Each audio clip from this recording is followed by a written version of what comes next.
粉红仔色的樱花真水，摕着手机拍卡翕相，无讲你毋知，这是台野大学。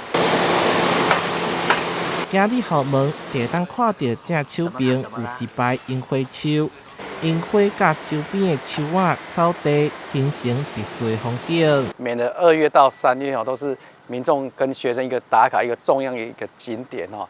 那大业大学在位于国家三山风景区内哦，所以在整个校园的那个绿色资源是很丰富的。学校采用带种的方式来种樱花，整个校园总计已经超过1000丛的樱花树，四界拢会当欣赏到美丽樱花，包含山樱花、八重樱、吉野樱等不同的品种。学校绿盎然，然后还有大片的樱花可以欣赏，然后很漂亮。在学校不用出国就可以看到很漂亮的樱花，然后也可以不用到这种赏樱景点去人挤人。想要欣赏樱花，唔免去人济的所在，欢迎大家走访台野大学历史校园，欣赏樱花甲自然生态之美。